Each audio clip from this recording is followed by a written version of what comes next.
वजन कमी करण्यासाठी तेल तूप पूर्णपणे बंद केलं आणि मग काही महिन्यांनी केस गळायला लागले, त्वचा कोरडी पडली, लूज झाली, पाळी अनियमित झाली आणि चिडचिड प्रचंड प्रमाणात वाढली. अशी एक 35 वर्षाची पेशंट माझ्याकडे आत्ताच आली होती. मग विचार केला की तेल तूप बंद केल्याने काय दुष्परिणाम होतात यावर एक व्हिडिओज करावा. लो फॅट डाएटने खरंच फायदा होतो का आपण आपल्या शरीराच्या मूलभूत गरजाच पूर्ण करत नाही, हेही या व्हिडिओमधून आपल्याला समजेल. नमस्कार, मी डॉक्टर प्रेरणा बेरी. ऊर्जा वेलनेस या यूट्यूब चॅनलमध्ये तुमचं स्वागत आहे. आयुर्वेदामध्ये स्नेह म्हणजे तेल किंवा तूप हे मूलभूत पोषक घटक सांगितलेला आहे. स्नेह म्हणजे ल्युब्रिकेशन, नरिशमेंट, वात कमी होतो, ओज वाढतो. चरक संहितेमध्ये वृक्ष आहार म्हणजे कोरडा आहार हा रोगाचं कारण मानलेला आहे. हेल्दी फॅट्स हे आपल्या शरीराला गरजेचेच आहेत. सेल मेम्ब्रेन हे फॅट पासून तयार झालेलं असतं. त्यानंतर हॉर्मोन सिंथेसिस साठी सुद्धा फॅट लागतं. आपला ब्रेन हा 60% कॉम्पोजिशन फॅट हे आहे. फॅट सोल्युबल विटॅमिन्स म्हणजे ए, डी, ई, के यांच्या ॲब्झॉर्प्शन साठी सुद्धा फॅट लागतं. तेल तूप बंद केल्याने आपल्याला लगेचच परिणाम हा हॉर्मोन्सवर दिसून येतो. हॉर्मोनल इम्बॅलन्स आणि विशेषतः इस्ट्रोजन आणि प्रोजेस्टेरॉनवर. आणि यामुळे PCOS किंवा इरेग्युलर मेन्सेस हे लक्षणं आपल्याला तर अगदी लगेचच दिसतात. म्हणजे डाएटमध्ये हेल्दी फॅट्स हे समजा कमी असतील तर आपल्याला इस्ट्रोजन सिंथेसिस हे लगेचच कमी झालेलं हे दिसून येतं आणि त्याचा परिणाम हा पाळीवर दिसून येतो. दीर्घकाळ समजा तुम्ही लो फॅट डाएट हे घेत राहिलात तर हायपोथॅलॅमस सप्रेशन होऊन पिरियड्स बंद सुद्धा झालेले काही महिलांमध्ये दिसून आलेले आहेत. फॅट पूर्ण बंद केल्याने ब्लड शुगर इन्स्टॅबिलिटी होते. शुगर स्पाइक झाल्याने अँड्रोजन किंवा मेल हॉर्मोन सुद्धा हा वाढू शकतो आणि त्यामुळे PCOS मध्ये acne, hair fall, irregular ovulation हे सुद्धा दिसून येतं. म्हणजेच बॅलन्स्ड हेल्दी फॅट हे इन्सुलिन रेग्युलेशनला मदत करतं. लो फॅट डाएटमुळे इरेग्युलर पिरियड्स हे आपल्याला दिसून येतात. पिरियड्स उशिरा येणं, जास्त जाणं, कमी जाणं, त्यानंतर अनओव्ह्युलेटरी सायकल्स म्हणजे ओव्ह्युलेशन हे न होणं हे सुद्धा आपल्याला दिसून येतं. म्हणजेच लो फॅट डाएटमुळे सगळ्यात मोठा परिणाम हा इस्ट्रोजन प्रोजेस्टेरॉन बॅलन्सवर होतो. आयुर्वेदानुसार तेल तूप कमी खाल्ल्याने वात वाढतो, गर्भाशयाची नरिशमेंट ही चांगल्या प्रकारे होत नाही आणि चरकाचार्यांनी सुद्धा वृक्ष आहार हा स्त्री रोगांना कारणीभूत मानलेला आहे. तेल तूप कमी केल्याने स्किन आणि हेअरवर सुद्धा खूप मोठ्या प्रमाणात परिणाम हे दिसून येतात. कारण सेल मेम्ब्रेनचं कामच हे असतं की फ्लेक्झिबिलिटी टिकवणं आणि जेव्हा आपण हेल्दी फॅट घेत नाही तेव्हा इथेच आपल्याला लगेचच परिणाम हे दिसून येतात. लो फॅट डाएटमुळे कोलॅजन सपोर्ट हा कमी होतो. ओमेगा 3 फॅटी ऍसिड्स हे इन्फ्लमेशन कमी करतात.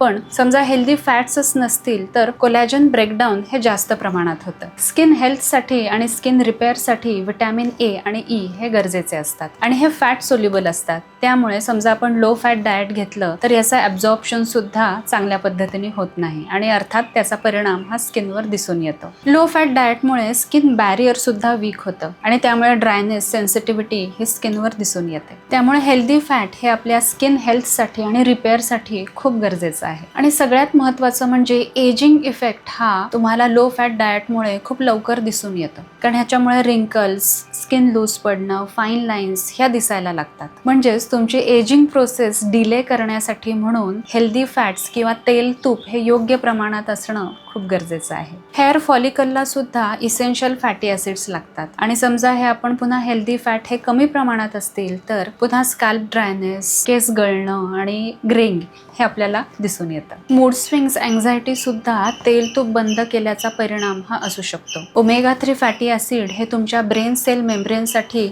खूप आवश्यक असतात.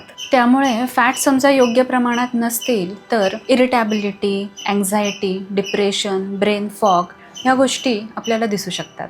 त्याचप्रमाणे मन स्थिर राहत नाही, झोप नीट लागत नाही, अँझायटी, कशाची तरी भीती ह्या गोष्टी सुद्धा आपल्याला दिसू शकतात. आयुर्वेदामध्ये स्नेहाचा म्हणजेच तेल तूप याचा एक गुण सांगितलेला आहे, तो म्हणजे मनाला स्थैर्य देणं. म्हणजेच तुमचं मानसिक आरोग्य हे तुमच्या डाएटवर, आहारावर सुद्धा अवलंबून असतं, हे लक्षात घ्या. थकवा, लो एनर्जी हे सुद्धा तुम्हाला तेल तूप बंद केल्याने दिसू शकतं. कारण फॅट हे तुमचं एनर्जी सोर्स आहे. कार्बोहायड्रेट्स हे पटकन एनर्जी देतात, पण फॅट हे तुम्हाला स्लो, स्टेडी आणि लॉंग टर्म एनर्जी देतात. त्यामुळे तेल तूप बंद केल्याने तुम्हाला थकवा, लो एनर्जी, लो मोटिवेशन हे नक्कीच जाणवू शकतं. विटॅमिन डेफिशियन्सी हे सुद्धा एक महत्त्वाचं लक्षण आपल्याला यातून दिसू शकतं. कारण काही विटॅमिन्स ही वॉटर सोल्युबल असतात आणि काही विटॅमिन्स हे फॅट सोल्युबल असतात. म्हणजे विटॅमिन ए, डी, ई, के हे फॅट सोल्युबल असतात. त्यामुळे त्यांचं जेव्हा आपल्याला काम हवं असतं तेव्हा त्यांना फॅटची गरज ही असतेच असते. आणि जर का आपण लो फॅट डाएट घेतोय तर या विटॅमिन्सचं ॲब्झॉर्प्शन हे शरीरामध्ये होणारच नाहीये. यामुळे तुमची रोगप्रतिकार शक्ती ही कमी होणार आहे, हाडांची झीज होणार आहे, हाडं ही वीक होणार आहेत आणि एकूणच एजिंग इफेक्ट हा खूप लवकर दिसून येईल. तर आता सगळ्यात महत्त्वाचं म्हणजे की हे हेल्दी फॅट हे किती प्रमाणात हे खाल्लं पाहिजे किंवा तेल तूप हे किती प्रमाणात खाल्लं पाहिजे. तर आपण जेव्हा कॅलरीजचा विचार करू तेव्हा तुमच्या टोटल कॅलरीजच्या 20 ते 30% फॅट्स हे तुमच्या पोटामध्ये गेले पाहिजेत. जेव्हा आपण एक ट्रेडिशनल ताट बघतो तेव्हा त्याच्यामध्ये प्रोटीन्स, कार्बोहायड्रेट्स, फायबर्स आणि फॅट्स ह्याचं जेव्हा आपण कॉम्बिनेशन बघतो तेव्हा ते 5% हे फॅट्स आपले रोजचे खाल्ले गेले पाहिजे. आयडियली एका माणसाला महिन्याभरातून फक्त अर्धा किलो तेल हे खाल्लं गेलं पाहिजे आणि तूप तुम्ही रोज सकाळ संध्याकाळ 1-1 चमचा साजूक तूप हे खाऊ शकता. तेल तूप ह्याच्यातून तर आपल्याला हेल्दी फॅट्स हे मिळतातच, पण ओमेगा 3 फॅटी ॲसिड म्हणजेच एक फॅट्सचा एक प्रकार हा आपल्याला चटण्यांमधून पण खूप चांगल्या पद्धतीने मिळू शकतो. मग इथे तुम्ही जवस, कारळे, तीळ याच्या तुम्ही चटण्या खाऊ शकता आणि त्याचप्रमाणे ड्रायफ्रुट्समधून सुद्धा आपल्याला ओमेगा 3 फॅटी ॲसिड हे चांगल्या पद्धतीने मिळतं. याच्यामध्ये स्पेशली तुम्ही अक्रोड आणि बदाम हे खाल्ले तर चांगला फायदा होतो. तर आतापर्यंत तुम्हाला समजलं असेल की तेल तूप हे काही शत्रू नाही आहेत, पण अतिरेक आणि चुकीची निवड मात्र त्रासदायक नक्की ठरू शकतं. तेल तूप योग्य प्रमाणामध्ये तुमच्या आहारामध्ये नक्की ठेवा. पण समजा जर तुम्हाला काही अडचणी असतील, समजत नसेल तर डॉक्टरांचा सल्ला घ्यायला मात्र विसरू नका.